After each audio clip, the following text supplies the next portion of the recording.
Mwiriwe neza bakundwa nshuti na bene data muri hano kuri jewe n'umugisha udasanzwe kubana namwe muri kano kanya kugira ngo dusangire umwanya wo kuyaga ku ijambo ry'Imana hamwe no ku mugambi wayo uhwanye n'iki gihe ca nyuma.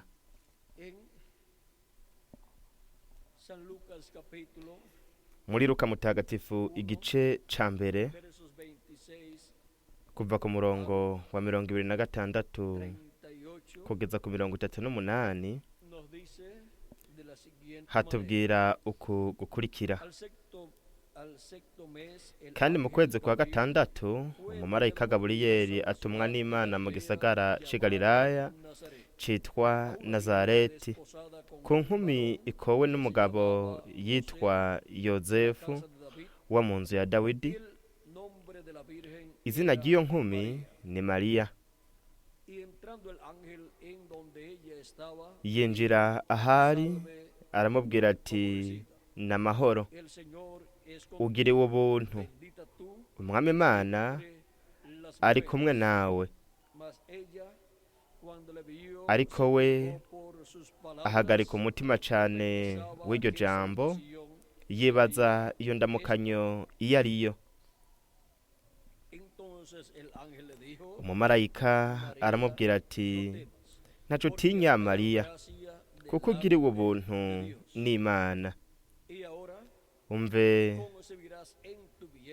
uzosama inda uvyare umuhungu, kandi azumwite Yesu. Azoba mukuru, azokwitwa umwana w'isumba vyose, kandi umwami Imana azomuha intebe y'ubwami ya sekuruza Dawidi, ahangame mu nzu ya Yakobo ibihe bidashira. Ubwami bwiwe ntibuzogira iherezo. Mariya abaza umumarayika ati ivyo bizobaho bite ko ntaramenye citwa umugabo? Umumarayika aramwishura ati mpwemu yera azokuzako, ubushobozi bw'isumba vyose buzogutera igitutu.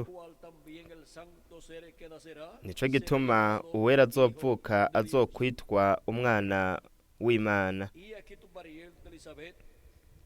Kandi umve, Elizabeti mwene wanyu nawe atwaye inda y'umuhungu mu butamakazi bwiwe, uwitwa ingumba.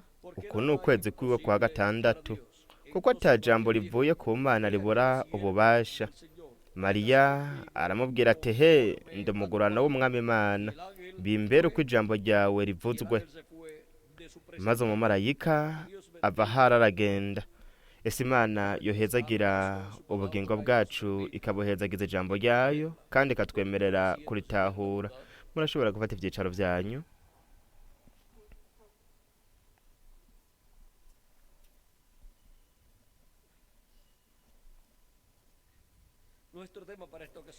Ikigwa cacu muri kano kanya ni ugusama inda ya mpwemu yera.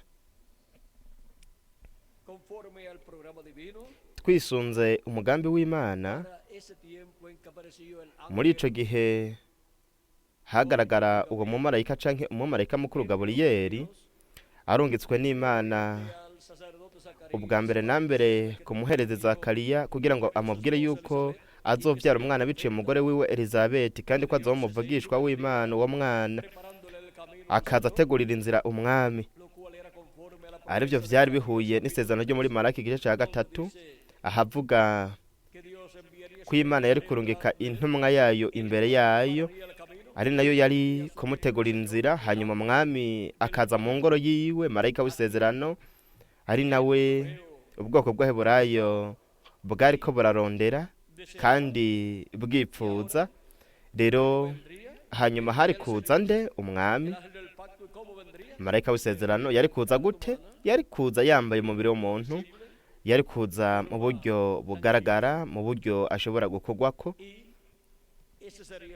kandi uwo yari kuba ari Mesiya yasezeraniwe ubwoko bw'Abaheburayo. Yari kuba ari jambo yigize umubiri. Jambo yaranye n'Imana akaba Imana. Marayika w'isezerano yigeze umuntu mu bwoko bw'abaheburayo nka mesiya yasezeranijwe nk'umwana w'inkumi yari kuvukira mu bwoko bw'abaheburayo, umwana w'inkumi, umugore w'inkumi akomoka mu mwami Dawidi, kuko isezerano ryari iry'inzu ya Isaya biciye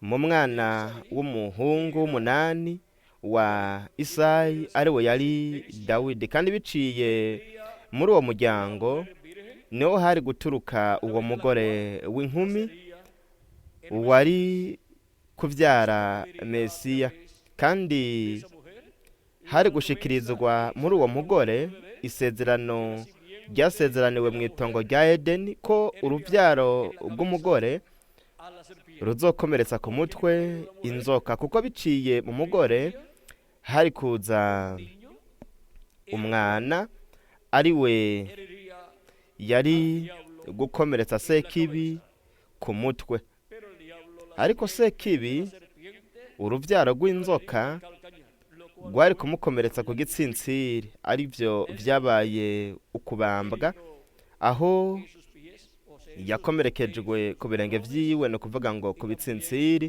ndetse no mu biganza. Rero mwumve ingene rino sezerano ry'urubyaro rw'umugore, kandi urubyaro rw'umugore ni Kristo, umwe yabyagwa n'umugore. Mwumve ingene iryo sezerano uko igihe cyagiye kirahera, mwumve ingene ryagiye rivugwa mu muco mwinshi, rivugwa n'abavugishwa batandukanye, kandi hongerekanye bityo ubwo buvugishwa, ni ukuvuga ngo hongerekanye umuco w'ubwo buvugishwa. Inshuro ya mbere aho Imana yavuze ku rubyaro rw'umugore, ntabwo hari bwamenyekane umugore bizoberamwo, gusa yari kuba ari umugore wo ku isi, ariko biciye mu mugore w'inkumi niho hari kuza hagashikirizwa iryo sezerano. Ntihari bwamenyekane ikibanza uwo mugore yari kuba abamwo, ntihari bwamenyekane igihugu uwo mugore yari kuba akomokamwo, ntihari hazwi n'umuryango uwo mugore yari kuba akomokamwo.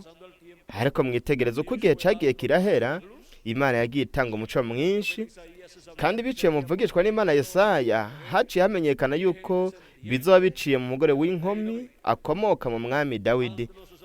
Ubwa mbere ntihari bwamenyekane namba azoba ari umugore w'inkumi canke atari we, ariko biciye mu mvugishwa n'Imana Yesaya byaciye bimenyekana, ariko byategerezwa kuba biciye mu mugore w'inkumi, uhereye mu gihe ubwo hasezeranwa iryo sezerano rimeze nk'uko iryo sezerano ryari ryamaze gushigwaho kugenwa. Rero mwumva ingene biciye mu mugore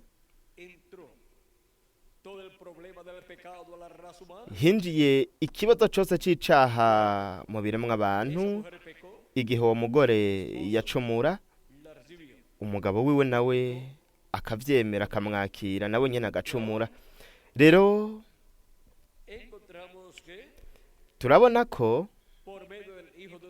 biciye mu mwana w'uwo mugore hari gutorerwa inyishu ikibazo c'ibiremwa abantu.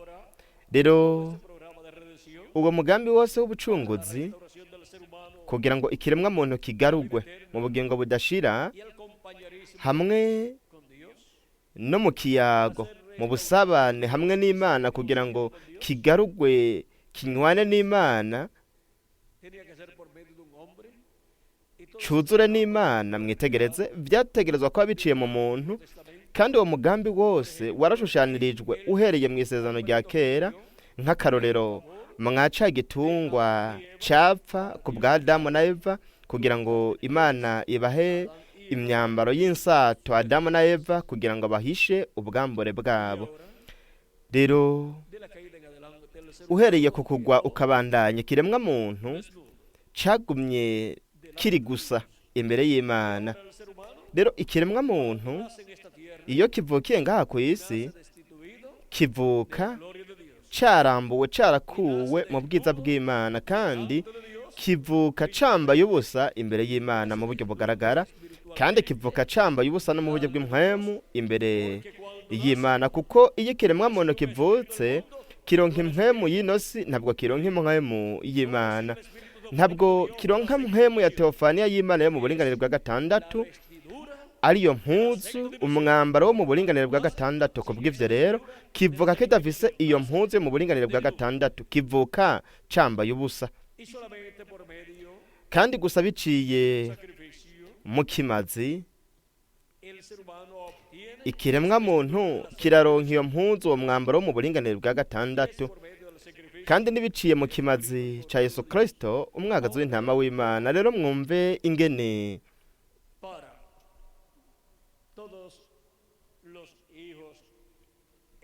ku bahungu bose n'abakobwa b'Imana banditswe mu ijuru mu gitabo c'umwagazi w'intama, ariyo Isirayeli yo mu ijuru, ndetse kandi ni Yerusalemu yo mu ijuru, abana bo mu ijuru bakomoka ku Mana. Murumva ko abo ari abana b'imfura b'Imana banditswe mu ijuru mu gitabo c'ubugingo c'umwagazi w'intama, uhereye kuva isi itarashirwaho imfatiro. Bitwa abana b'imfura nk'uko tubibwirwa na Pawulo mu gwete yandikiye Abaheburayo mu gice ca 12 murongo wa 22 na 23, ahavuga ngo ariko mwegereye umusozi Siyoni n'umugwa w'Imana nzima, Yerusalemu ho mu ijuru, ni ikoraniro rikuru ry'isinzi ry'abamarayika, ni ishengero ry'abana b'imfura banditswe mu ijuru. Mwegereye n'Imana umucamanza wa bose, n'impwemu z'abagororotsi batunganijwe rwose. Mwegereye na Yesu umuhuza ahesha isezerano risha, mwegereye n'amaraso acocegirwa avuga ibyiza kurusha y'aberi. Rero mwumve ingene bano bantu amazina yabo yanditswe mu ijuru mu gitabo c'umwagazi w'intama, kuba ari Isirayeli yo mu ijuru, kuba ari ihanga ryo mu ijuru, ihanga ryo mu ijuru, kugira ngo bano bana b'imfura ntibapfe, kuko n'abana b'imfura b'Imana. Imana irafise inzira y'agakiza, inzira yo kubakiza. Iyo nzira yayigaragarije muri Isirayeli yo ku isi. Isirayeli yo ku isi ishushanya Isirayeli yo mu ijuru. Rero mwumve ingene Imana yarinze ko abana b'imfura bari hariya muri Isirayeli yo ku isi, hariya muri Egiputa. Murabe ingene Imana yabakingiye ko bapfa. Mwijoro aho urupfu rwari rugiye kuza ku bana b'imfura bo muri Egiputa, Egiputa ishushanya isi, kandi kubera ko Egiputa ishushanya isi, aho akaba ariho hari abana b'imfura b'Imana, kuri ino si hazoba hari abana b'imfura b'Imana. Kandi mu kubarinda urupfu rw'ibihe bidashira, ni ukuvuga ngo urupfu ariko rupfu rwa kabiri, itanure ry'umuriro, aho abatererwa ngaho bazimanganywa bagapfa mu mubiri, mu mpwemu no mu bugingo, kugira ngo ibakingire, kugira ngo ntibapfe. Abahungu n'abakobwa b'Imana, abana b'imfura b'Imana,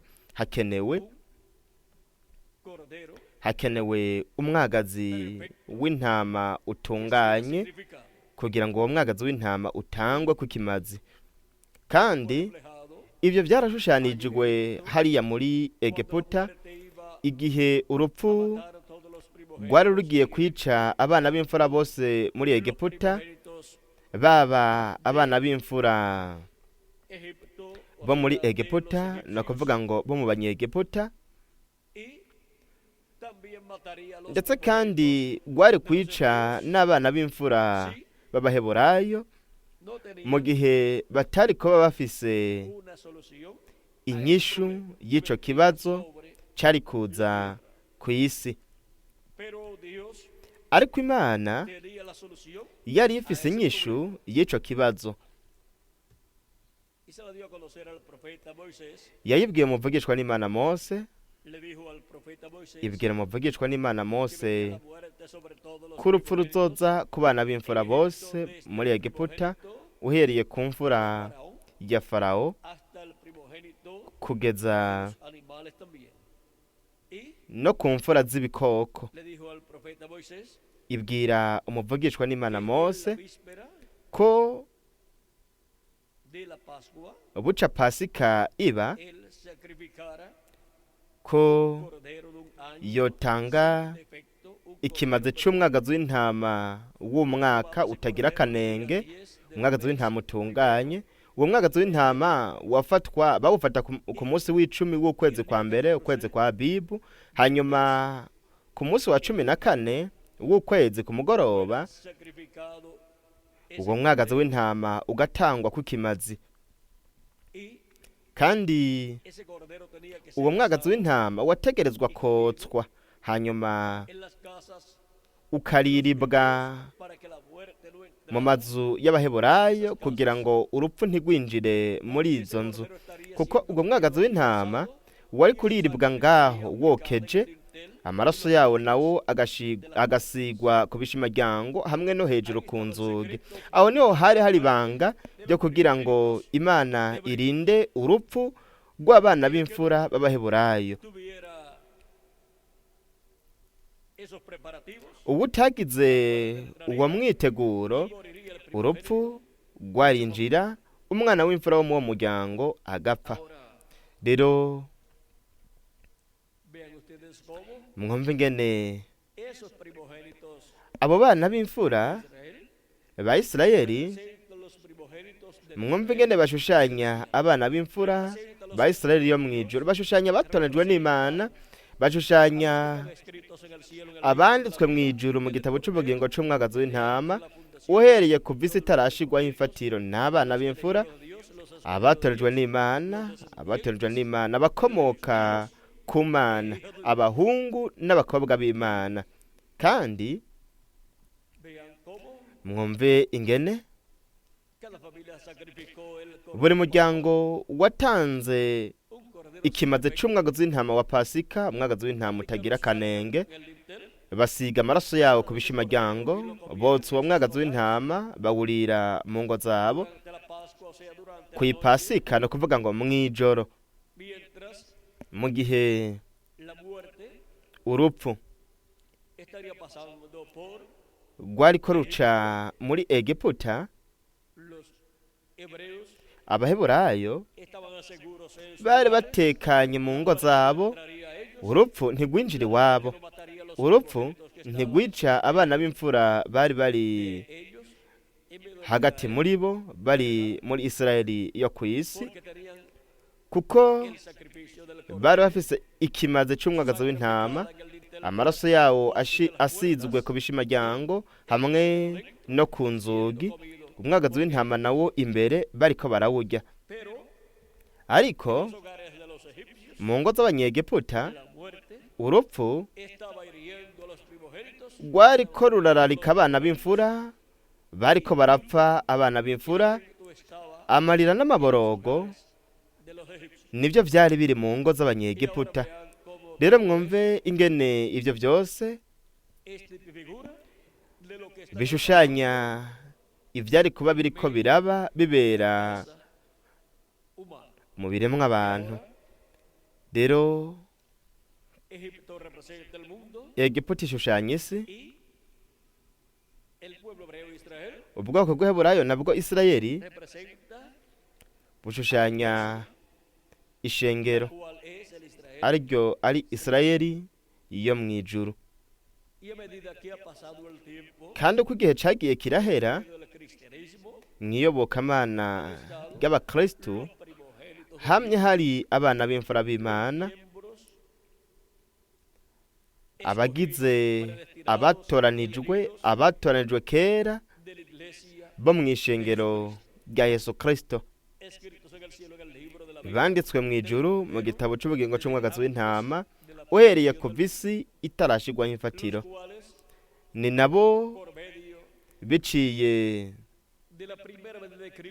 mu kuza kwa mbere kwa Kristo n'igihugu ciwe c'ubucunguzi ku musaraba Karuvariyo, ico yakoze ku munsi wa 14 w'ukwezi kwa kane canke Abibu, ukwezi kwa mbere k'umwaka ko ku kirangamisi c'iyobokamana ry'ubwoko bw'Abaheburayo, kuko Imana yabwiye ubwoko bw'Abaheburayo, yabwiye Mose nawe bibwira ubwoko bw'Abaheburayo ko uko kwezi kwa Abibu ko kuzobabera ukwezi kwa mbere mu mezi agize umwaka. Ivyo biri mu gice ca 12 umurongo wa 2. Ahatubwira mu kuvayo haravuga ngo Uhoraho abarera Mose na Aroni mu gihugu ca Egiputa ati, uku kwezi kuzobabera imfura y'amezi, kuzobabera ukwezi kwa mbere mu mwaka. Mbega ni ukuhe kwezi kwa mbere k'umwaka? Ni ukwezi kwa Abibu.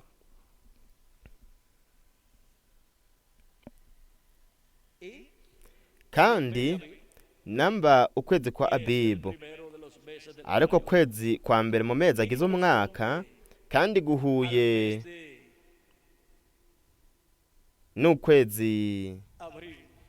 n'ukwezi kwa kane hamwe n'ukwa gatatu mu mezi yacu, ukwa gatatu n'ukwa kane duharuye uhereye mu kwa gatatu no kwa kane, tugaharura duhereye ngaho tukabandanya tugashikana mu kwezi kwa gatandatu. Kandi uko kwezi kwa gatandatu ni ukwezi uko umumarayika mukuru Gaburiyeli yiyerekeyemwo inkumi Mariya. Bityo rero dushobora kubona ingene mu gihe yagaragaye nk'uko ijambo ry'Imana ritubwira, kuba kwari ukwezi kwa gatandatu duharuye duhereye mu kwezi kwa gatandatu kugeza mu kwezi kwa 12, ni turabona dushika mu kwezi kwa gatandatu ukwezi kwa mbere. Ariko ukwezi kwa mbere ni ukugukwiza neza, ukwezi kwa mbere kw'igihe ubwo haremwa akaremangingo k'ubuzima mu nda ya Mariya, tugahera ngaho rero tukabandanya duharura kugeza dushikanye mu gihe cyo kuvuka kwa Yesu. Kandi duharuye amezi 9 tuzobona ko hatari mu kw'icumi na kabiri aho Yesu yavutse,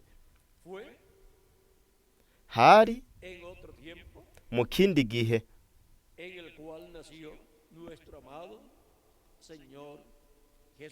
umukunzi wacu umwami Yesu Kristo yavutse mu kindi gihe.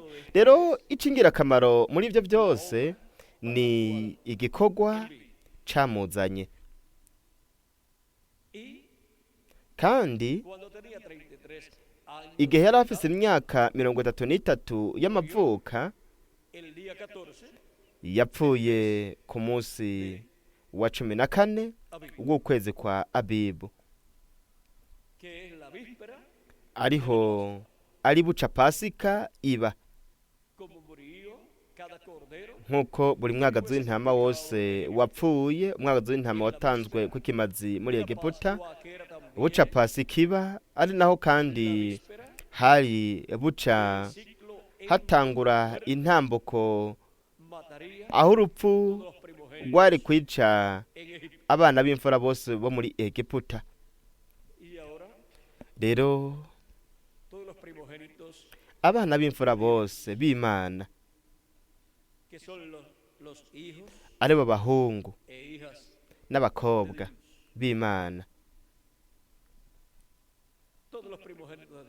abana b'imfura bose b'Imana mwitegereze estarían en el mundo, bari kuba bari planeta Tierra, ku isi bagaragariye ngaha ku mumbe y w'isi, estarían kandi bari kuba esclavizados, como bari estaba kuba abaja, bari kugirwa imbohe nk'uko ubwoko bw'Eburayo nabwo bwari bwagizwe imbohe muri Egiputa. y Kandi para evitar la muerte de los primogénitos de Dios, kugira ngo hirindwe urupfu rw'abana b'imfura b'Imana ngaha ku isi, en medio del Egipto espiritual, muri Egiputa yo mu buryo bw'impwemu, habían esclavizado a los hijos e hijas de Dios. ahari kugirirwa imbohe abahungu n'abakobwa b'Imana, hari gukenerwa iki? Cordero perfecto, Umwagazi w'intama utunganye, como el pueblo hebreo en Egipto, nk'uko ubwoko bw'Eburayo muri Egiputa nabwo bwakeneye umwagazi w'intama utunganye kugira ngo utangwe kw'ikimazi ku munsi wa 14 w'ukwezi kwa Abibu. ese cordero lo encontramos Uwo mwagazi w'intama en nuestro amado tugusanga mu mukundwa wacu umwami Yesu Kristo. San Pablo nos dice, Mutagatifu Pawulo aratubwira ko Kristo nuestra Pascua. ari we Pasika yacu. Cristo es nuestra Pascua. Namba Kristo ari we Pasika yacu, Entonces nuko rero tenemos el problema nuko rero ikibazo caratoye inyishu. Kuba ari Pasika yacu, tenemos nosotros, twebwe nta bibazo dufise. tenemos a Cristo, Dufise Kristo nuestro Salvador, umukiza wacu, para la muerte, kugira ngo primogénito de Dios. arinde urupfu rw'abana b'imfura, Él es abana b'imfura b'Imana banditswe mu ijuru. Niwe aduha ubugingo, Él es el que evita kandi ni nawe la muerte espiritual, arinda akingira urupfu rwo mu buryo bw'impwemu rwa buri muhungu n'umukobwa w'Imana. Urupfu rwo mu buryo bw'impwemu muerte segunda, rukurikirwa n'urupfu rwa kabiri arirwo ari kuzimu. pero los hijos Ariko abahungu n'abakobwa b'Imana, abana b'imfura b'Imana, reciben la muerte sino ntabwo baronka urupfu ariko la vida. baronka ubugingo, Jesucristo, babuhawe na Yesu Kristo nuestro Salvador. umukiza wacu. Y así evitamos morir espiritualmente Nuko bityo en este mundo, en el Egipto, tukaba twirinze gupfa mu buryo bw'impwemu, dupfira muri ino si, muri Egiputa yo mu buryo bw'impwemu, tukaronka ahubwo ubugingo biciye muri Kristo, la sexta mu dimensión, kuronka umubiri wa Teofaniya mu buringanire bwa gatandatu, mu kwizera Kristo nk'umukiza wacu, la sangre, no koza ibyaha byacu mu maraso y'umukundwa wacu umwami Yesu Kristo, hamwe no kuronka bityo mpwemu wiwe, el nuevo nacimiento y recibir así. tukaronka kuvuka bwa kabiri, bityo tukaronka umubiri wa Teofaniya. Eso evita que Ibyo bidukingira ko dupfira ngaha ku isi, en donde la muerte aho urupfu rwo mu buryo bw'impwemu rwamye pasando ruca a este planeta Tierra. kuri uno mubumbe w'isi. Pero Ariko en la casa mu nzu ya Isirayeli yo mu ijuru, de la iglesia del ariryo shengero ry'umwami Yesu Kristo, hari Cordero Pascual, umwagazi w'intama wa Pasika, umukundwa wacu umwami Yesu Kristo, su sangre aplicada en el kandi amaraso yiwe yasizwe ku bishimaryango hamwe no ku nzugi z'inzu y'Imana. Kristo niwe rembo, vean ustedes cómo kandi mwitegereze ingene sangre amaraso yiwe siendo derramada, yasesetse, kandi ku gishimaryango hamwe nuestra alma de nuestro corazón. no ku nzugi z'ubugingo bwacu z'umutima wacu, naho nyene amaraso ya Kristo umwagazi w'intama w'Imana arahasizwe muri twebwe ku giti cacu, Eso evita kandi ivyo muerte espiritual, bidukingira urupfu rwo mu buryo bw'impwemu, a la cual le sigue ari narwo rukurikirwa segunda muerte, n'urupfu rwa kabiri, lago. ariko ari itanure ry'umuriro. Ariko Esa segunda muerte umuntu yirinda urwo rupfu rwa kabiri mu kwirinda urupfu rwo mu buryo bw'impwemu, y por consiguiente kandi mu yandi majambo salimos, turaheza somos tukaronka umwidegemvyo, tukidegembya liberados en Jesucristo de la esclavitud. tubohowe n'umukundwa wacu umwami Yesu Kristo, akadukura mu buja bw'icaha, kandi ku munsi wa nyuma mu buryo bugaragara naho nyene tuzobohogwa igihe azoduha umubiri musha.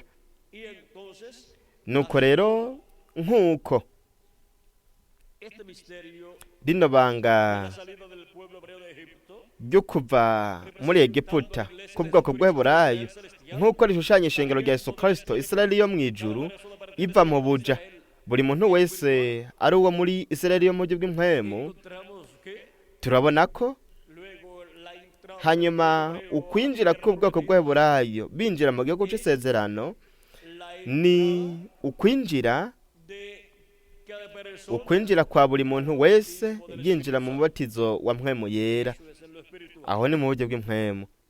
Y luego para el día posterior hanyuma ku munsi wa nyuma tuzokwinjira mu gihugu cy'isezerano c'umubiri musha, también a la tierra kandi tuzokwinjira mu gihugu cy'isezerano c'inganje y'ubwiza y'imyaka 1000.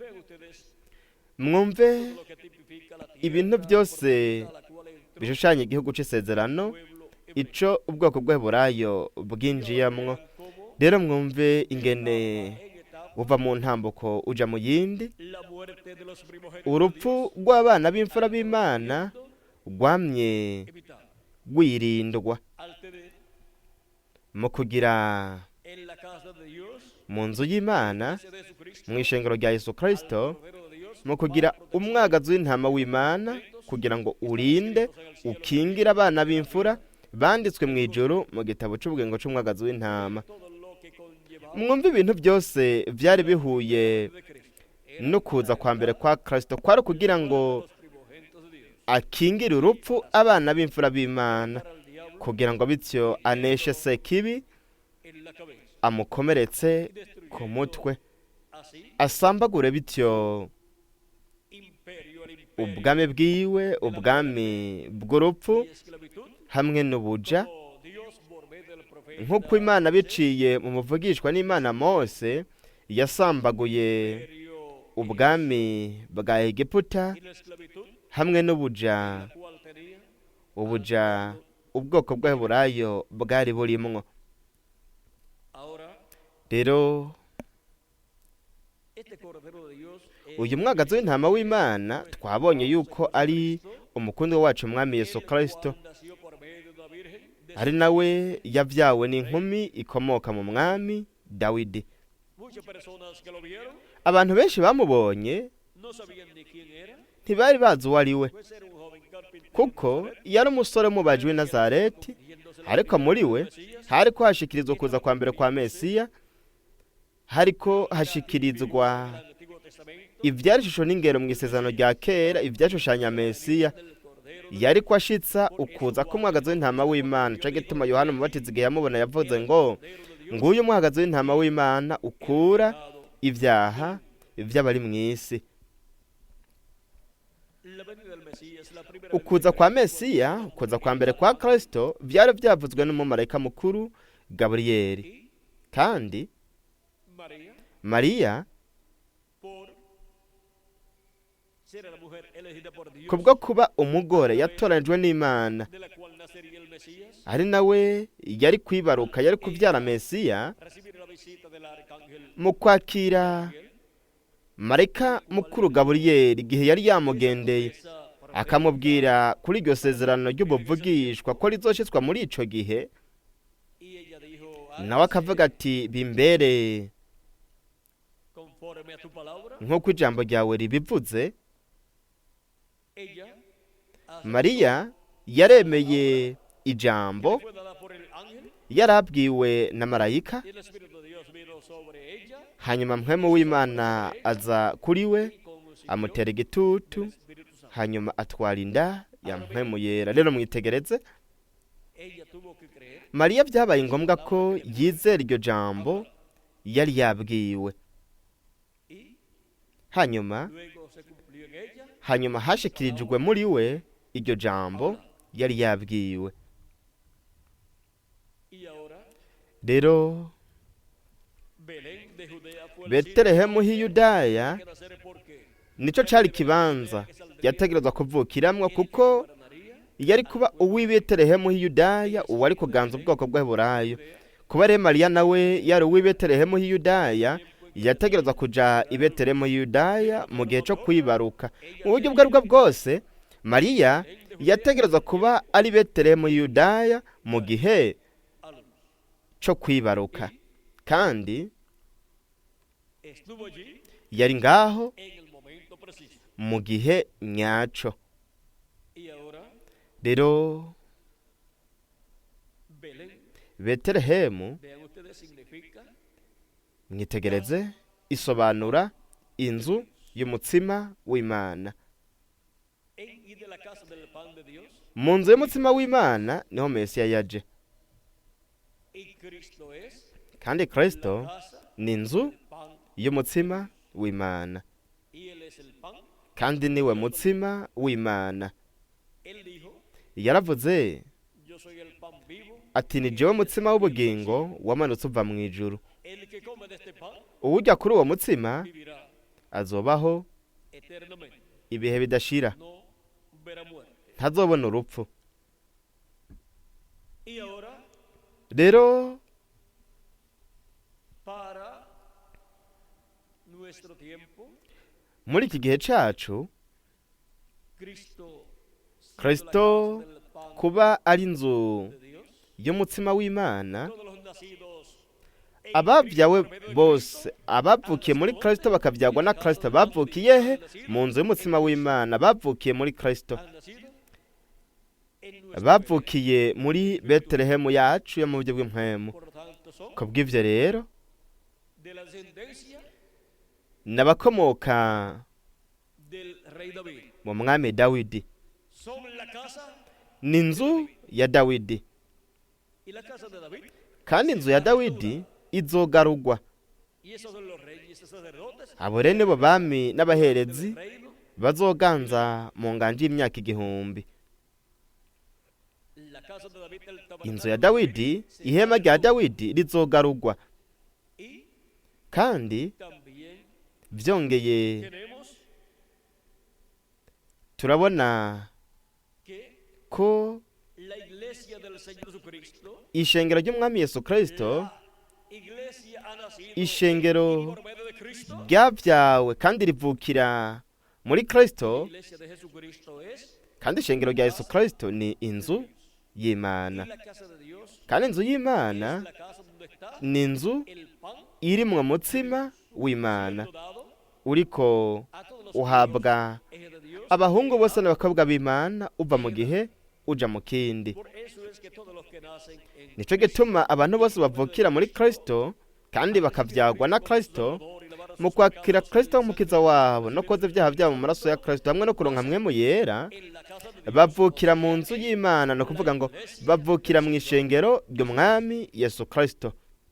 o sea que no kuvuga ko no puede haber ntihashobora kuba ni una persona n'umuntu n'umwe que haya nacido de nuevo avuga ko yavutse ubwa kabiri akaba atari mu nzu y'imana mu ishengero ry'umwami yesu kristo. pertenecer a la iglesia. ategerezwa kuba ari mu ishengero ry'umwami yesu kristo, Y kandi esa es la casa iyo niyo nzu de Cristo, la casa ya de kristo, Dios, inzu y'imana, fieles y aho yashize abashumba babizigirwa b'ubwenge uva mu gihe uja mu kindi, aho hijos e hijas de Dios. niho havukira abahungu n'abakobwa b'imana, kuko aho niho kristo ari, Cristo es el mismo kandi ishengero rya yesu kristo forma, ni kristo bwiwe mu buryo bw'ishengero ryiwe, así como nk'uko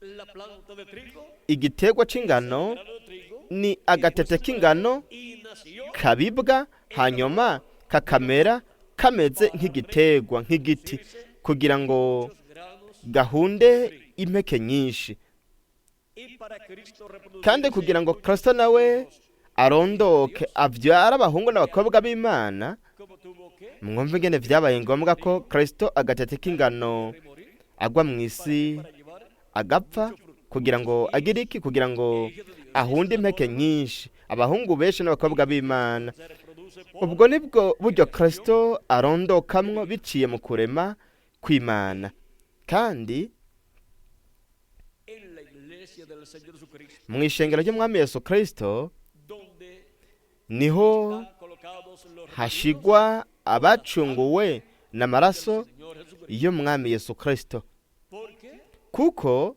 es Cristo en la forma, ni kristo mu buryo bw'ishengero ryiwe agaragaye. Cristo y su iglesia, kristo n'ishengero ryiwe mwitegereze, como ni la planta nk'igiterwa árbol canke igiti de uvas c'umusukoni. Cristo dijo, Kristo yaravuze yo soy la vid ati verdadera jewe ndi muzabibu w'ukuri, data ni nyenewo, y vosotros sois namwe muri los pámpanos, o sea, amashami. las ramas. ni ukuvuga ngo muri amashami.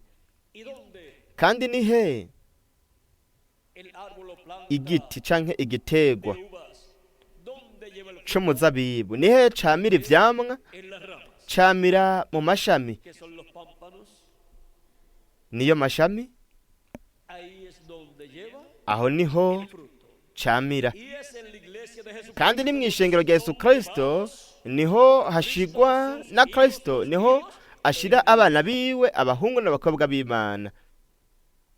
Así es que podemos ver nuko rero dushobora kubona que la iglesia de Jesucristo ko y ishengero rya Yesu Kristo hamwe na Yesu Kristo ni abantu badashobora gutandukanywa, ni ibintu bidatandukanywa, nk'igiti canke igitegwa uvas c'umuzabibu es inseparable ntigishobora gutandukanywa n'amashami yaco. separan del ukuye planta del ku árbol gitegwa canke ku giti ugakurako amashami, fruto. ico giti ntigishobora kwama. rero turafise La rama ishami hebrea ry'abaheburayo de los apóstoles ryo mu gihe c'intumwa, ariryo ryamye ivyamwa vyinshi. turafise mu banyamahanga ishami rya mbere mu banyamahanga, ariho cabaye igihe ca mbere c'ishengero ry'abanyamahanga. iryo shami rya mbere ryagize intumwa mutagatifu Pawulo, ariwe Kristo yariko agaragariramwo, azana ubuzima, abozanira serían por abo bose bari kuvuka biciye muri iryo shami rya mbere. y luego tuvo la segunda rama. hanyuma yagize n'ishami rya kabiri. dushobora kuvuga buri shami ryo muri ayo mashami Estuvo tukarivuga mu izina ry'intumwa Kristo yagize. turafise los gentiles ishami ryo mu banyamahanga de esa planta, ryo kuri ico gitegwa canke de esa vid ico giti c'umuzabibu, uwo muzabibu w'ukuri. uwo muzabibu w'ukuri entre los hebreos mwitegereze mu baheburayo hariya esa rama wameze los apóstoles, pero iryo shami ry'intumwa, ariko hanyuma los gentiles produjo la mu primera. banyamahanga wameze ishami rya mbere igihe ca mbere. Podemos llamar la iryo shami rya mbere dushobora kuryita ishami rya mbere tukaryita mutagatifu Pawulo.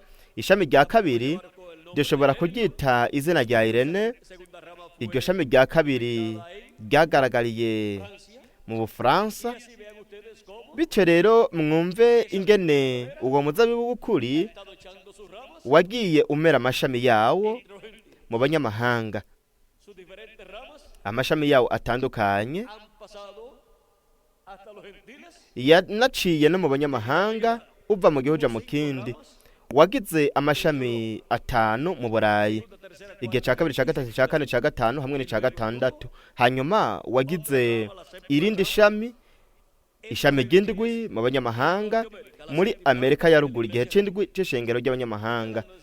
kandi buri rimwe muri ano mashami rishobora kumenyekana canke rikamenywa mu izina ry'intumwa iyo Kristo yagize. Kristo umuzabibu w'ukuri yariko agaragariramwo. Y luego de esas hanyuma y'ayo mashami viene haza un retoño umunago para el día postrero, wo ku munsi wa nyuma. un retoño umunago que nace unaga postrero. ku munsi wa nyuma.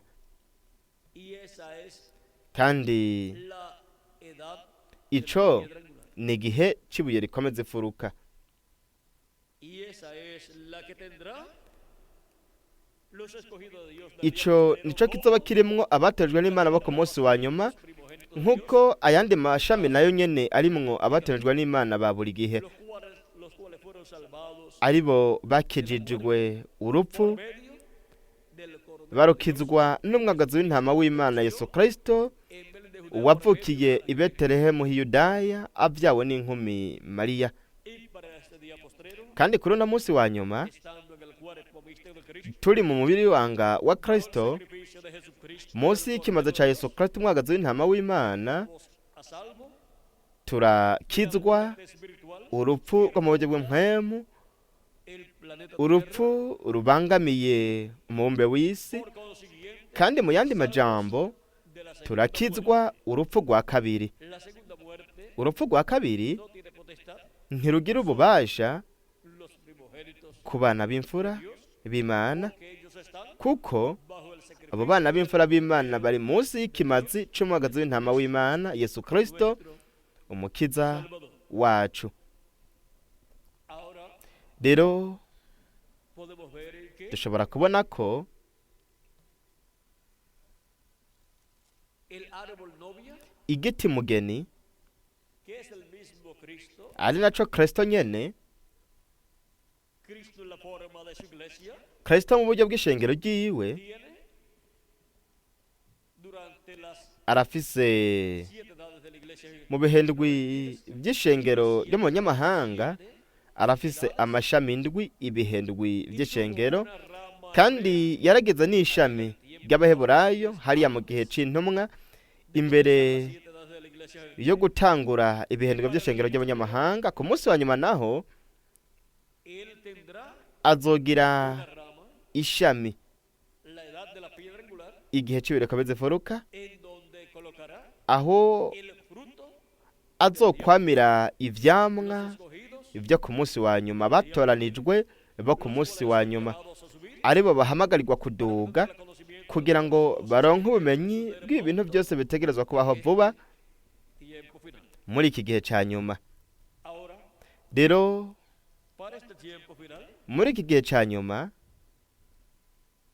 en esa rama kuri rino shami es donde Cristo niho Kristo estará cumpliendo azoshikiriza la promesa isezerano de su venida. ryo kuza kwiwe. Por eso es tan importante Nico gituma ari ingirakamaro cane kubona en qué rama, kubona diferentes ramas ishami igari ryo mu mashami atandukanye y'umuzabibu w'ukuri, este tiempo final. kubona ishami twisanze ko muri iki gihe ca nyuma, tukabona naho umuzabibu w'ukuri wari gushikana amashami yawo, wari gushikana amashami yawo mu bibanza bitandukanye muri Aziya ntoya, mu Burayi, muri Amerika ya ruguru, ubu naho muri iki gihe muri Amerika Latine na Karayibe. En esa rama Muri iri shami es donde Él niho we estará cumpliendo azoshikiriza amasezerano este tiempo. yo muri iki gihe ca nyuma. Y ahora, siendo que la iglesia de Jesucristo Rero kuba ishengero rya Yesu Kristo representada en el pueblo hebreo, rishushanywa n'ubwoko bw'Abaheburayo, representa ndetse kandi ishengero rya Yesu Kristo rigashushanywa María, n'inkumi Mariya, vean ustedes, mwitegereze, en vez del pueblo hebreo, fue que hagati mu bwoko bw'Abaheburayo niho hashikirijwe ukuza kwa mbere kwa Kristo, estaba kandi mu bwoko bw'Abaheburayo hari inkumi Mariya, ari nayo yashikirijwemwo ukuza kwa mbere kwa Kristo aje avutse biciye muri we. allí estaba Aho hari umubiri w'inyama el pueblo hebreo, mu bwoko bw'Abaheburayo, cual umubiri w'inyama wariko ushikirizwa mu kuza kwa Mesiya, no kuvuga ngo hari umubiri w'inyama witwa Yesu. ahora siendo Rero kuba Mariya en el pueblo ndetse n'ubwoko bw'Abaheburayo bishushanya ishengero rya Yesu Kristo, como nk'uko al pueblo hebreo ubwoko bw'Abaheburayo y también a la Virgen María, ndetse n'inkumi Mariya puede dar la promesa de la venida del Mesías, bahawe isezerano ryo kuza kwa Mesiya, ishengero ry'umwami Yesu Kristo naryo ryarahawe isezerano ryo kuza kwa kabiri kwa Kristo. y para Kandi ku munsi wa nyuma a la iglesia novia ku ishengero mugeni ry'umwami Yesu Kristo le nacería hazovukira el Hijo, umwana w'isezerano. el precursor de la segunda Integuza venida de yo Cristo, kuza kwa kabiri kwa Kristo nos dice iratubwira por medio ko biciye de la iglesia de Jesucristo, mu ishengero rya Yesu Kristo, dirá Yesu la Kristo promesa que Él ha hecho azoshitsa amasezerano yose yasezeranye en este tiempo. muri iki gihe ca nyuma. Veamos Twumve lo que nos dice ivyo tubwirwa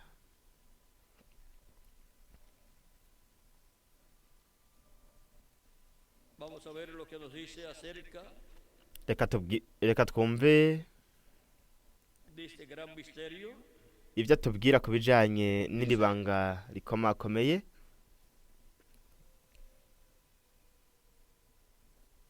Página ku 186. rupapuro rw'186 mu gitabo cy'ibihembwe by'ishengero, mu bihembwe by'ishengero Revera William Branham yaravuze ngo ikintu cyose cyari ubuzima bwari buri mu rubuto cyaje mu giterwa hanyuma kija mu camwa. Icyo cyagazwe nyene nivyo biba mu ishengero uyu munsi. Urubuto rwose rwatanguriye mu ishengero ruzoza kandi ruzomera neza nk'urubuto rw'inkomoko, urubuto rwatewe, kuko nurwo rubuto nyene. Muri iyo minsi ya nyuma naho ishengero mugeni ry'ukuri, urubuto rwa Kristo, rizoshika ku ibuye ry'urufatiro, kandi iryo shengero rizoba ishengero ridasanzwe, ibiremwa bidasanzwe, ubwoko bw'ibiremwa bidasanzwe. Nababwiye muri gitondo ko Kristo ariko yubaka, ariko ararema ubwoko bw'ibiremwa bishasha, ibiremwa bishasha bifise ubugingo budashira. Akabanza kubiha umubiri wa Teofaniya mu buringanire bwa 6. Ku munsi wa nyuma naho azobaha umubiri uhoraho umeze nk'umubiri wiwe, kugira ngo babeho ibihe bidashira.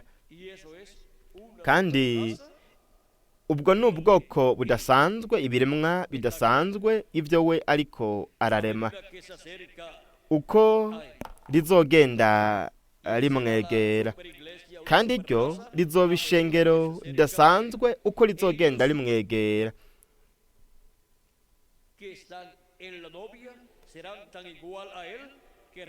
Ryo bobo abari mu mugeni bazosa neza neza nawe, bagaragaza ishusho yiwe, kandi ishusho ya Kristo ni umubiri wiwe wa Teofaniya. Na buri mwana w'Imana arafise umubiri wa Teofaniya.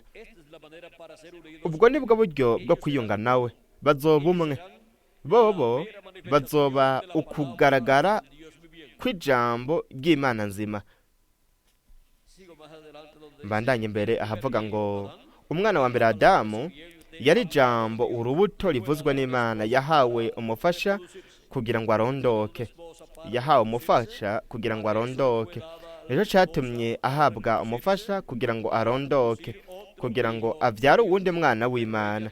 Ariko uwo mugore yaragwishijwe no kwivanga, nawe yatumye apfa. Umwana wa kabiri Yesu nawe nyene ijambo, urubuto rivuzwe n'Imana, nawe yahawe umugeni nk'uko n'Adamu nawe yamuhawe. Ariko imbere y'uko ashobora kubakana nawe, uwo mugeni nawe nyene yari yaguye. We nk'umugore wa Adamu yashizwe mu kigeragezo kugira ngo haboneke ko azokwizera ijambo ry'Imana akagira ubuzima, canke namba azokekeranya ku ijambo agapfa. Yarakekeranije areka ijambo, nico gituma yapfuye. Ku mugwi muto w'urubuto rw'ukuri rw'ijambo ry'Imana, Imana izokwereka, izoha Kristo umugeni akunzwe. Uwo ni umugeni, ni inkumi y'ijambo, ni inkumi kuko ritazi umugenzo n'umwe wakozwe n'umuntu. Kandi biciye mu bagize umugeni hazoshikirizwa ivy'Imana yasezeranye byose ko byari kugaragarira mu nkumi. Ijambo ry'isezerano ryaje ku nkumi Mariya, kandi iryo jambo ryasezeranijwe ryari yo nyene iyari kugaragara. Imana yaragaragaye, ni nayo yakoze muri ico gihe, ishitsa ijambo ryayo bwite ry'isezerano mu nkumi. Yari umumarayika uwari yazanye ubutumwa, kandi ubutumwa bw'uwo mumarayika ryari ijambo ry'Imana. Yesaya 9:6 yashikije muri ico gihe ivyari vyaranditswe kuri we byose, kuko we yemeye ijambo ryiwe. Abagize umugeni inkumi bazomukunda kandi bazogira uburanga bwiwe, imico yiwe, kuko niwe mutwe w'umugeni wiwe, kandi ububasha bwose ni ubwiwe. Abagize umugeni baramwumvira nk'uko ingingo z'umubiri wacu nazo zumvira umutwe wacu. murabe ubumwe buri hagati ya se n'umwana. Yesu nta na kimwe yigeze akora atabanje kucerekwa na se. Yohana 5:19. ubwo bumwe ubu butegerezwa kugaragara hagati y'umukwe n'umugeni. Yigisha umugeni wiwe ijambo ry'ubugingo, nawe akaryakira ntakekeranye. Nuko rero ntacyo ashobora kumugirira nabi naho gwoba urupfu.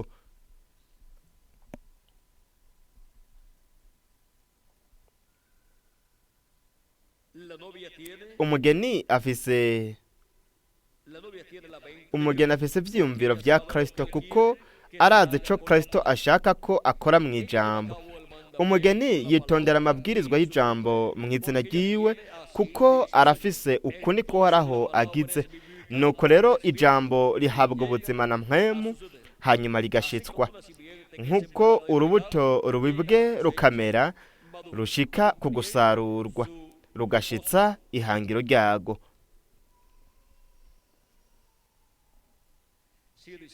Habananye havuga ngo abo bari mu mugeni bakora gusa ico Imana ishaka, nta n'umwe yotuma biba mu bundi buryo. Iyo badafise niko Uhoraho agize, baguma bacecetse.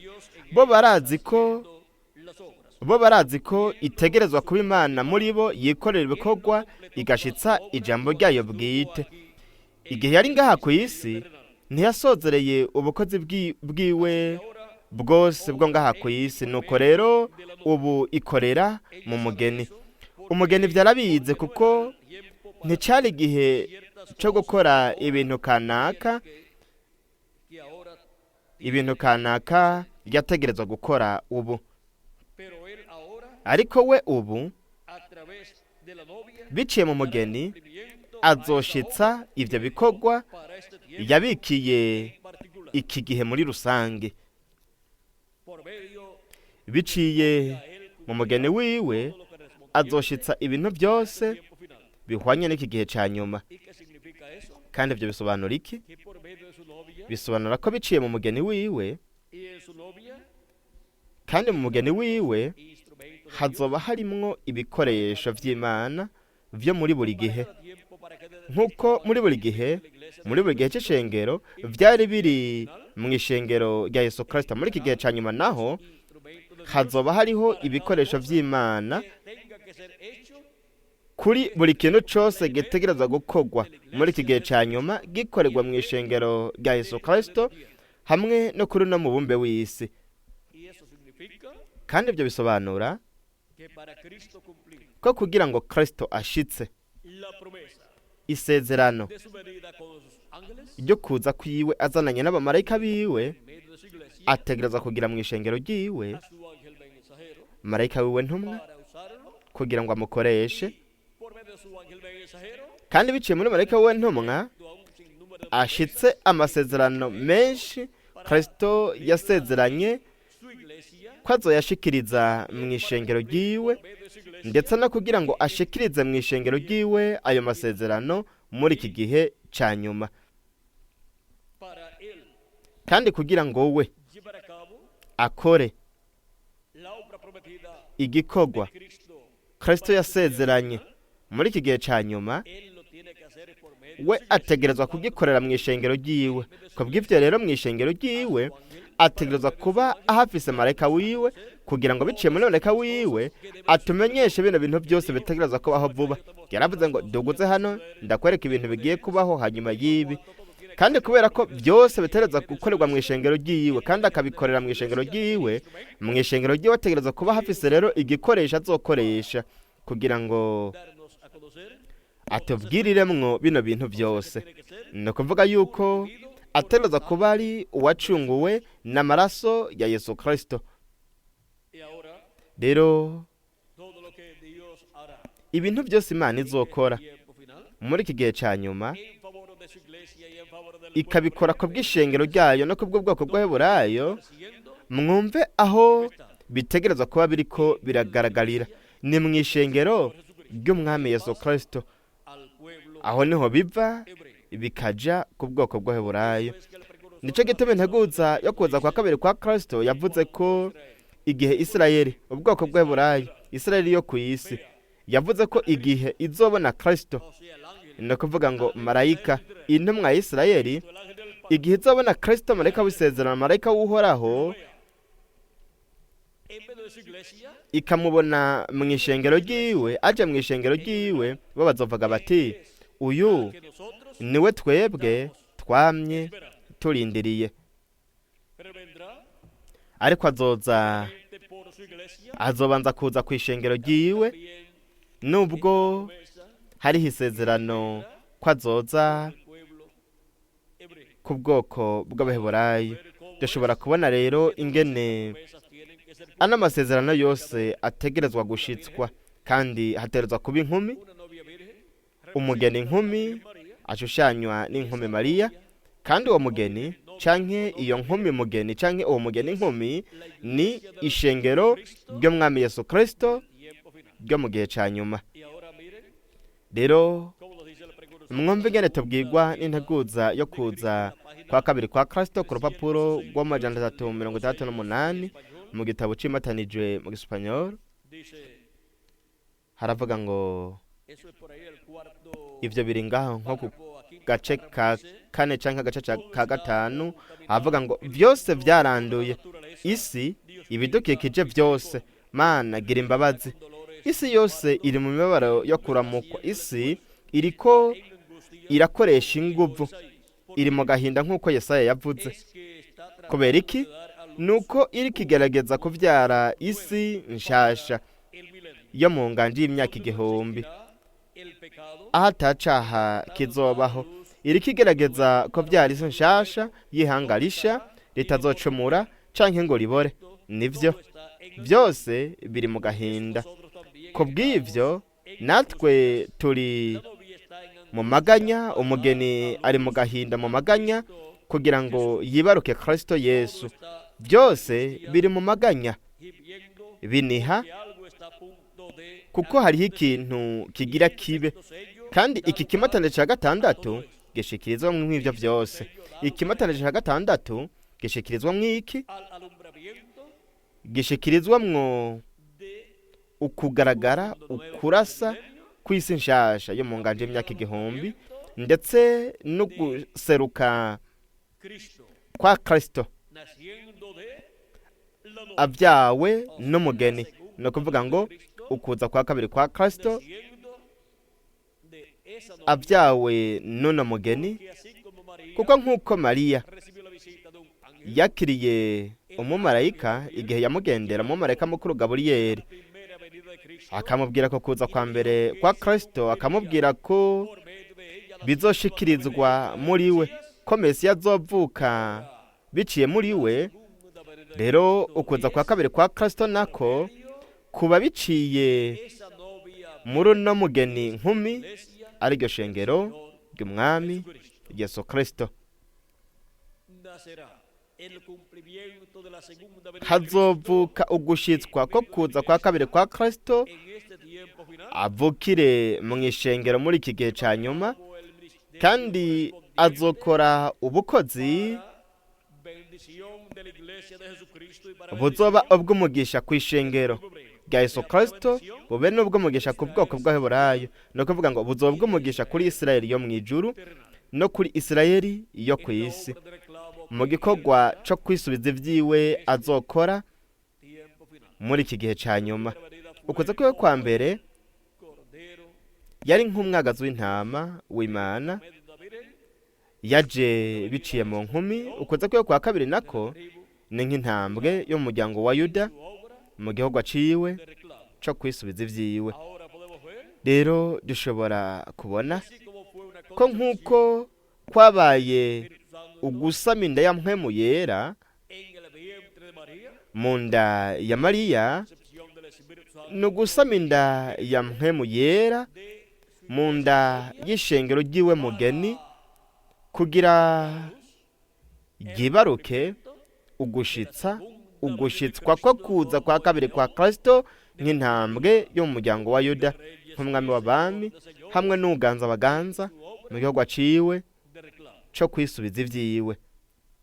Y por medio de esa concepción kandi biciye muri uko gusama inda y'Imana aribyo biba biciye mu kurema kw'Imana, biciye muri iryo jambo rirema, es que a través niho de la iglesia novia biciye mu ishengero mugeni rya Yesu Kristo, ku munsi wa nyuma vendrá hazoza el cumplimiento ugushitswa de la venida kukuza k'umwami. iglesia, Mu ishengero cumplimiento hazoba hari ugushitswa de la venida kukuza del Señor k'umwami en el día postrero. ku munsi wa nyuma, kuko La iglesia del Señor Jesucristo, ni ishengero ry'umwami Yesu Kristo niryo ririndiriye ukuza kwiwe kwa kabiri día postrero. ku munsi wa nyuma.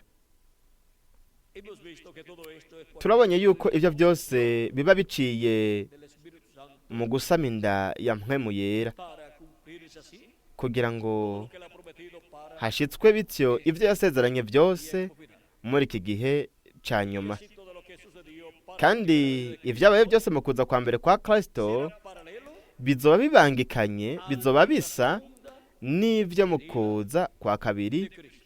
kwa Kristo.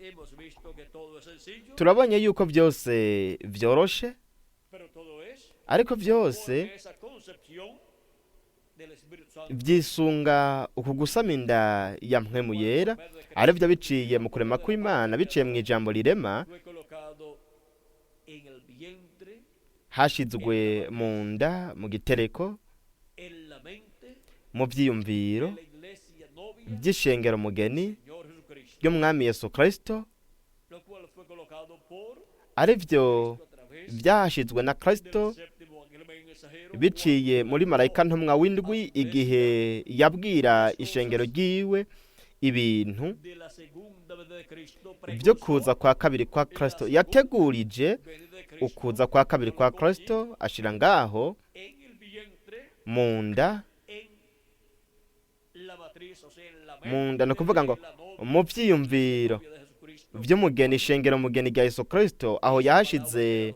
iryo jambo rirema, el fundamento. aho yahashize urufatiro, De palabra urwo rubuto jambo, kugira ngo se cumpla en la iglesia novia de Jesucristo, hashikirizwe mu ishengero mugeni rya Yesu Kristo ukuza venida kwa kabiri kwa Kristo. Ni ukuvuga ngo havuke ugushitswa de la segunda venida de Cristo, kukuza kwa kabiri kwa Kristo nk'intambwe tribu de Judá, yo mu muryango wa Yuda, nk'umwami w'abami y Señor de señores, hamwe n'uganza abaganza mu gihugu aciwe reclamo. co kwisubiza ivyiwe.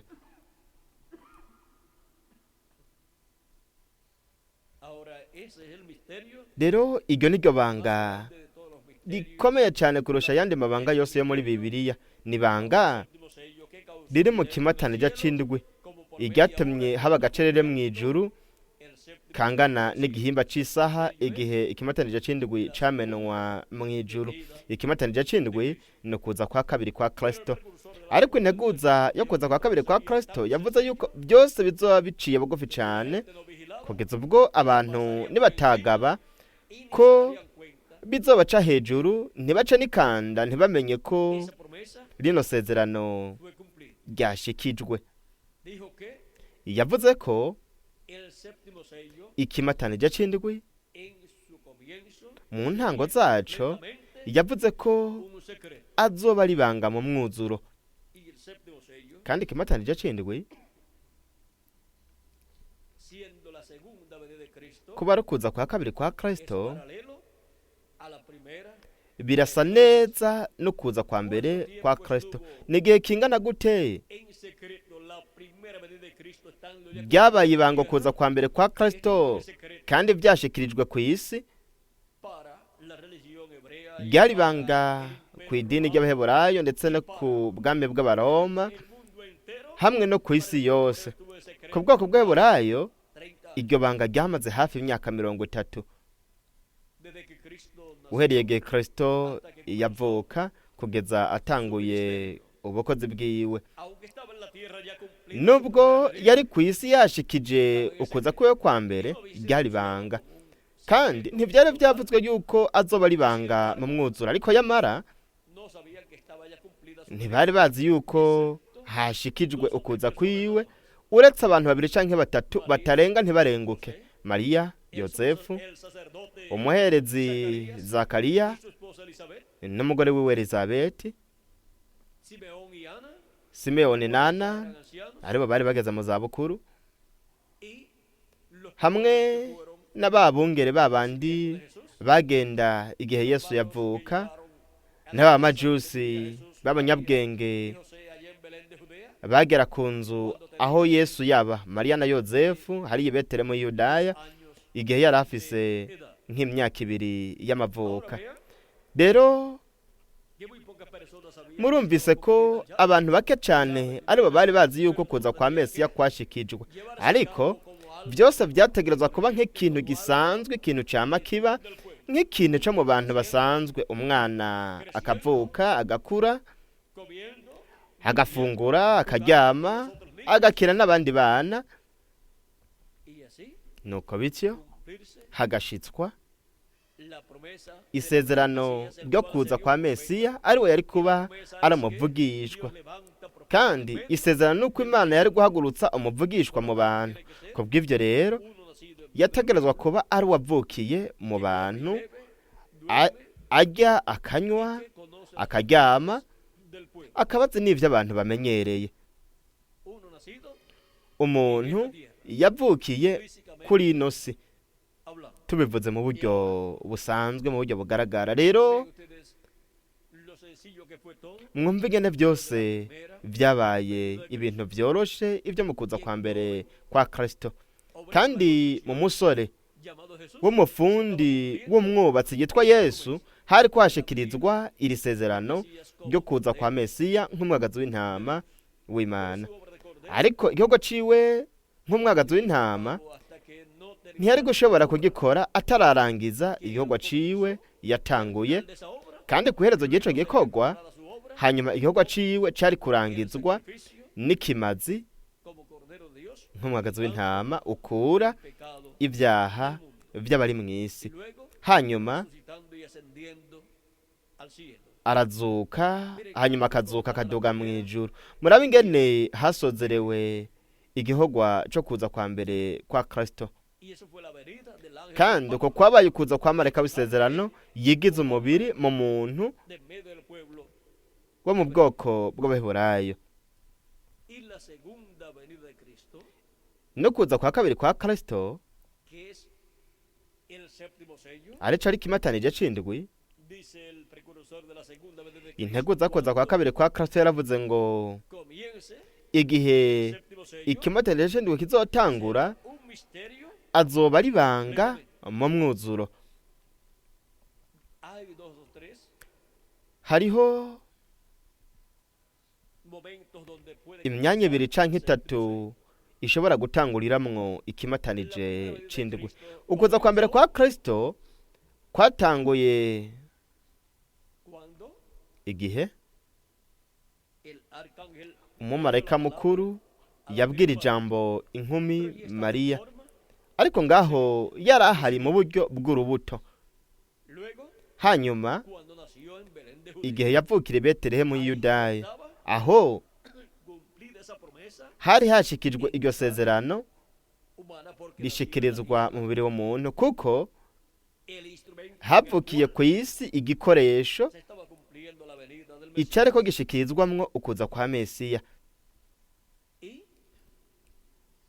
para el día postrero, el séptimo sello, ku munsi wa nyuma naho ikimatanije c'indwi, cuando esté el velo de carne igihe hazoba hariho umubiri w'inyama aquí en la tierra, ngaha ku isi, donde Cristo el ángel aho del Padre kristo marayika w'isezerano azogaragarira ku munsi wa nyuma, estará ya hazoba en hari cierta forma mu buryo el runaka séptimo sello moviéndose en esta tierra. ikimatanije c'indwi kizoba kiriko kiragendagenda ngaha ku isi, kandi iryo rizoba ribanga. Cuando hanyuma igihe reciba a Cristo como su Salvador, azakira kristo mukiza wiwe, akoze ibyaha byo mu maraso ya kristo, akaronka ukuvuka ubwa kabiri, akavuka ubwa kabiri, akavukira mu bwami bw'imana, naciendo como nació, aho azoba avutse nk'uko yesu nawe yavukiye i betelehemu hiyudaya, naciendo en aho azoba avukiye muri kristo, kandi azoba avukiye no mu ishengero ry'umwami yesu kristo, azoba nuestro avukiye muri betelehemu yacu yo mu gihugu nk'emu ariyo kristo, kandi n'ishengero el Belén es espiritual. n'ishengero byongeye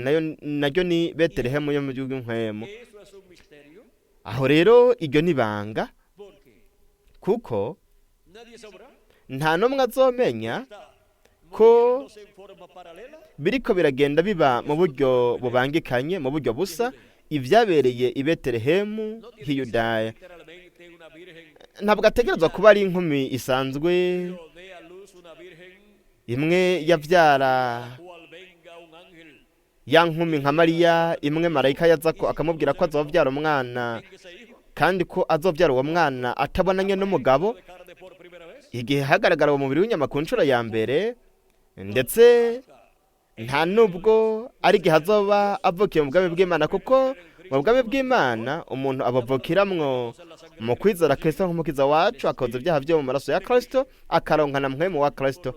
Kubw'ivyo rero esa virgen será iyo nkumi azoba ari ishengero ry'umwami Yesu Kristo, para dar kugira ngo a luz uno de sus hijos ryibaruke umwe mu bana baryo, umwana cual se cumplirá azoshikirizwamwo la venida del ángel ukuza kwa marayika del pacto, el ángel w'isezerano. Kuza kwa marayika aratandukanye n'abandi, aje mu mubiri w'umuntu ku munsi wa nyuma manifestado agaragaye kugira ngo aganirize ishengero ryiwe, al Israel aganirize Isirayeli celestial. iyo mu ijuru. Y vean ustedes, kandi Cristo nació mwitegereze, nyuma y'uko Kristo yari amaze kuvuka para comenzar su ministerio. haheze imyaka 30 kugira ngo atangure ubukozi bwiwe. Luego que comenzó su ministerio, Amaze gutangura ubukozi bwiwe haciye imyaka 3 n'igice, en donde estuvo realizando aho yari karakora ibikorwa byose byari bihuye a su primera venida, no kuza kwiwe kwa mbere. luego Hanyuma yaduze ku musozi wo guhindurirwako kugira ngo agige umwana w'Imana ahindurwe. Hanyuma un corto tiempo después, haciye agahe kagufi, agahe gato, yakoze igikorwa cy'ubucunguzi. y todo eso es paralelo Ibyo byose birasa a la venida no kuza del verbo del ángel del kwa jambo, kuza kwa marayika w'isezerano, kuza kwa marayika uhoraho.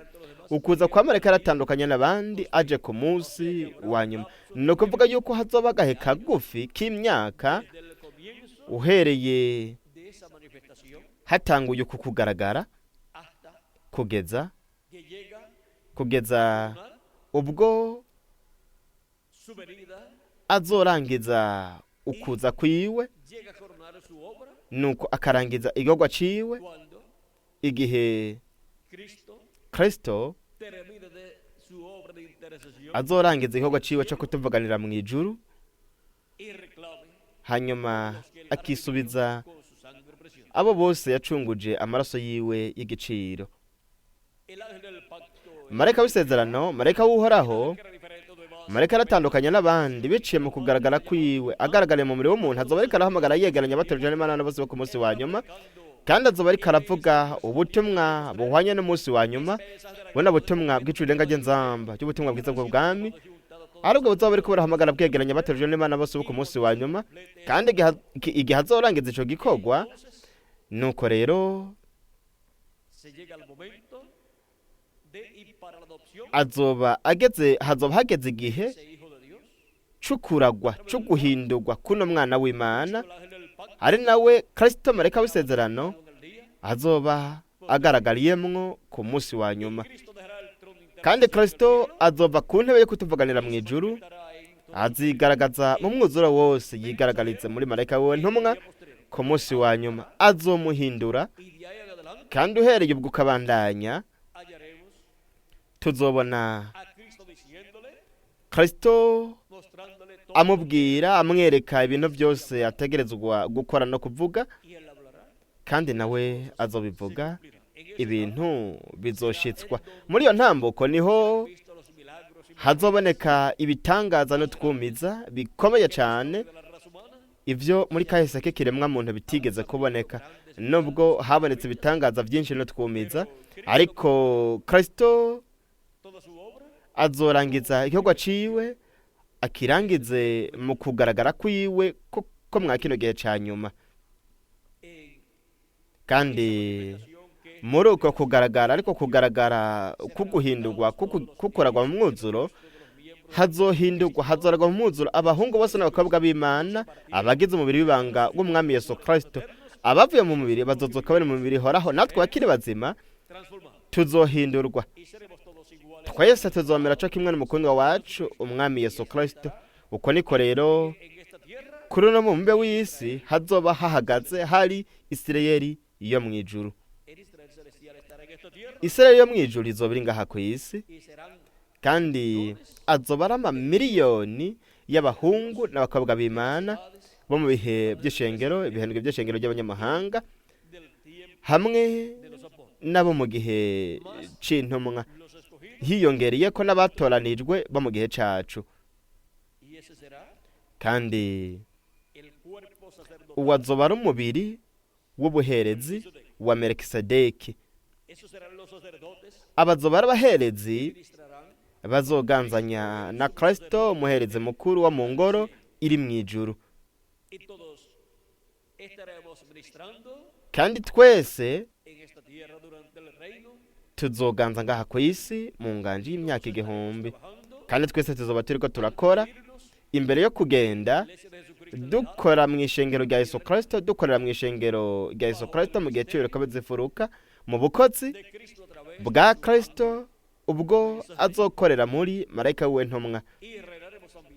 Kandi tuzoganzanya na Kristo ingandi y'imyaka 1000 hamwe n'ibihe bidashira, kuko ishengero ry'umwami Yesu Kristo rirongowe n'umwami Yesu Kristo ni uruvyaro rwa Dawidi, ni inzu ya Dawidi igaruwe, ni ubwami bwa Dawidi buriko buragarurwa, kandi biciye muri Kristo umwana wa Dawidi hamwe n'ishengero ryiwe, aribo bagizwe abami n'abaherezi babigirwa na Kristo. Tuzoganza imyaka 1000 hamwe n'ibihe bidashira. Rero mwumve imigisha yose ihari iri kuri abo bose bagize ishengero ry'umwami Yesu Kristo, bagize Isirayeli yo mw'ijuru, abagize inzu ya Dawidi, bakaba bagize n'urutonde rw'ubuherezi bwo mu nganje y'imyaka 1000 hamwe n'ibihe bidashira. Nabo mw'urwo rutonde rushasha, urutonde rwo mw'ijuru, urutonde rwa Melikisedeki, ari nagwo Kristo ari umuherezi mukuru muri go. Melikisedeki wo mu ngoro iri mw'ijuru, natwe turi abaherezi hamwe nawe. Rero mwumve ibintu byose bihari ku bahungu bose n'abakobwa b'Imana, kandi mwumve ingene byose vyatanguriye hariya mu gusama inda mu nda ya Mariya y'akaremangingo k'ubuzima. Kwari ugusama inda ya mpwemu yera kubwo kurema kw'Imana, kandi abiyumviriye ko bitari gushika ahantu na hamwe. Murabe ingene vyagiye vyuzura isi yose, n'ingene muri iki gihe ca nyuma azogira abahungu n'abakobwa b'Imana bafise imibiri ihoraho nk'uko Imana yabisezeranye, kandi azogira ivyaremwe bishasha bifise ubugingo budashira.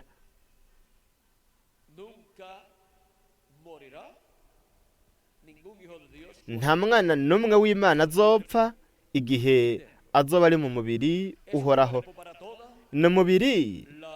n'umubiri w'ibihe bidashira. Mwumva ingene rero muri uku gusama inda ya mpwemu yera mu nda ya Mariya, ingene haje imigisha myinshi kuri umwe wese muri mwebwe no kuri jewe nanje. Rero kubwo gusama inda ya mpwemu yera mu nda y'ishengero mugeni rya Yesu Kristo, haza imigisha myinshi ivuye kuri Kristo nk'intambwe y'umuryango wa Yuda, ndetse nk'umwami w'abami n'uganza abaganza mu gihugu ciwe co kwisubiza ivyiwe. Estamos viviendo en el tiempo más grande y turiko glorioso tuba mu gihe gikomeye cyane gihambaye c'ubwiza kurusha ibindi bihe byose. Iki ni igihe bose bipfuje kubamwo, nos ha tocado ariko nosotros ni twebwe twemerewe kuba muri iki gihe, y lo vamos a kandi disfrutar bien en los negocios tuzogikoresha neza mu bikorwa bya data wacu wo mu ijuru. disfrutando bien Ubu turiko turagikoresha neza, kandi tuzobandanya tugikoresha neza, kandi tuzoronka umubiri uhoraho. es para cada uno de ustedes Ni umwe umwe wese muri mwebwe, nande wundi, a mí también na jewe kandi. yo hago mi parte Jewe ndakora ibinyerekeye, nkora uruhora rwanje, namwe mukora ibiberekeye. crean con toda su alma Mwizere n'ubugingo bwanyu bwose ustedes esa ko bendición uwo mugisha ari uwanyu, yo también nanje kandi creo que es para mí ndawizera ko ari uwanje, kandi ndabyizera n'ubugingo bwanje bwose, y se cumplirá kandi bizoshitswa prometido nk'uko Imana yabisezeranye. una concepción Ugusama inda del Espíritu Santo ya mpwemu yera. eso fue lo que luego se Ivyo nivyo hanyuma byahindutse ukuri, naciendo en Belén de Judea avukiye i Betelehemu Yudaya, arakura, akora igikorwa c'ubucunguzi. lo mismo para Ni navyo biba mu gikorwa co kwisubiza ivyiwe kuri uno munsi wa nyuma. las bendiciones Yesu imigisha Yesu Kristo umukiza wacu yoba kuri mwebwe mwese de mí también. no kuri jewe nanje. Muchas gracias por vuestra Murakoze cyane kuba mwateze amatwi mubikunze, kandi turabonana Imana niyabishaka el jueves Dios mediante kuwa kane Imana niyabishaka, de umunsi Nochebuena, umunsi w'ijoro ry'akanyamuneza. miércoles hay culto Kuwa para gatatu los que deseen hariho igikorane estar acá. kubipfuza kuba hano, Estará por acá na Migere nawe nyene azoba ari hano.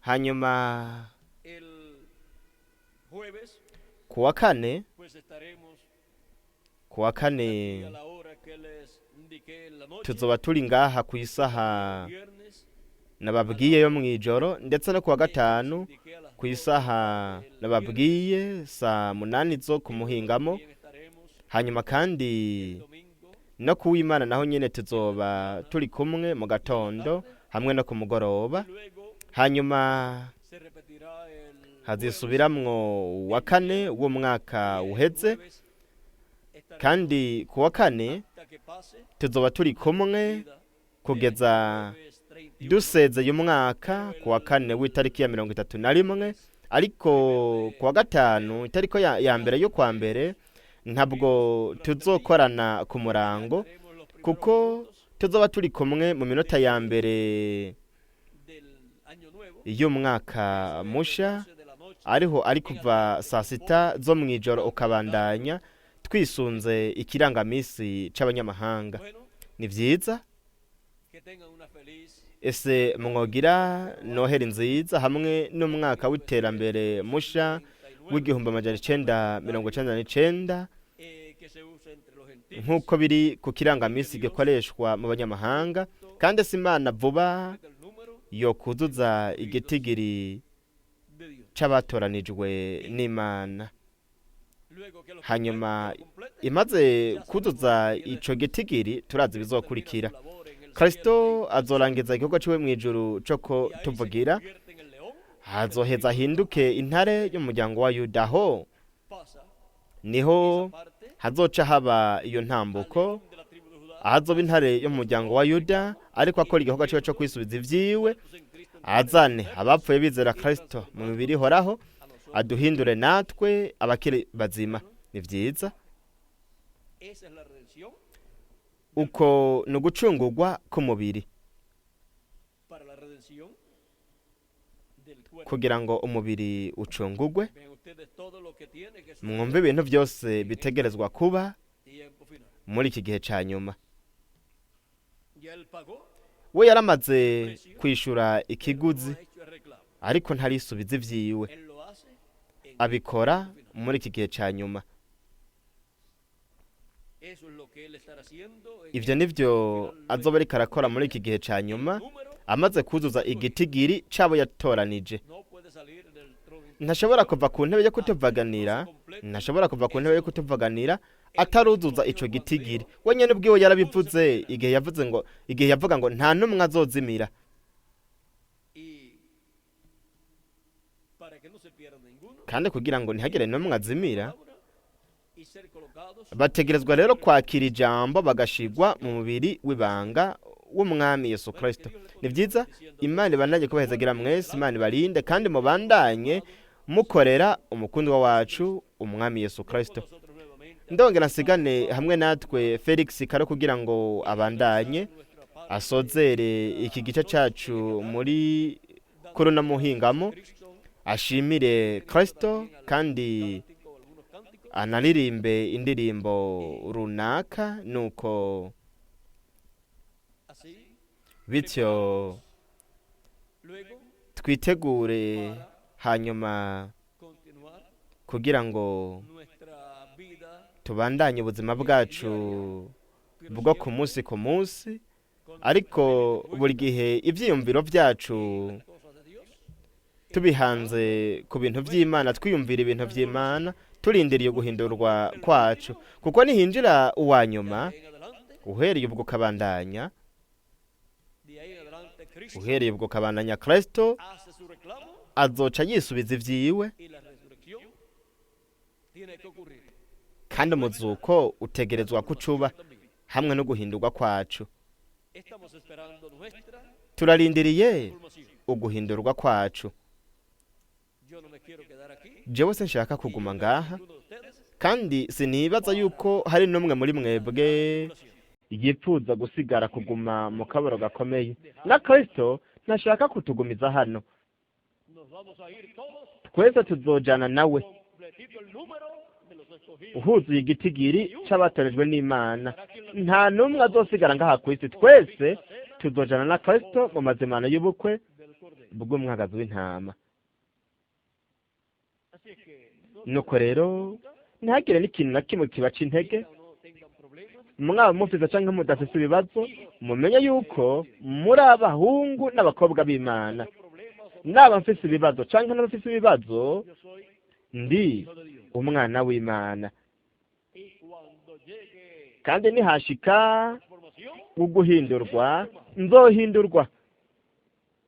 ¿y quién más? Nande wundi? Ustedes también. Namwe nyene.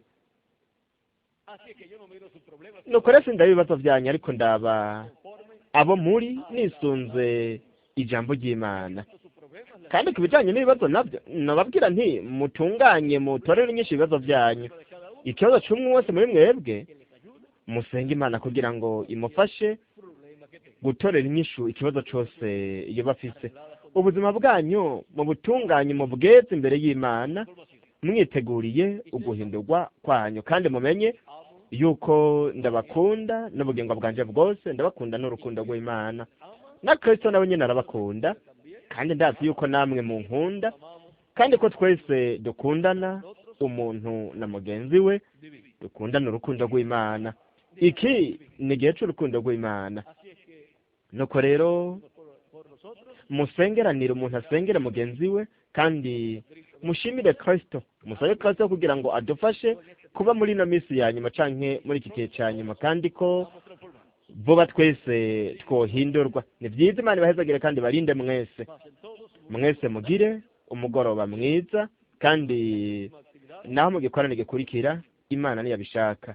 que Dios les bendiga Imana ibahezagire kandi barinde a todos. mwese.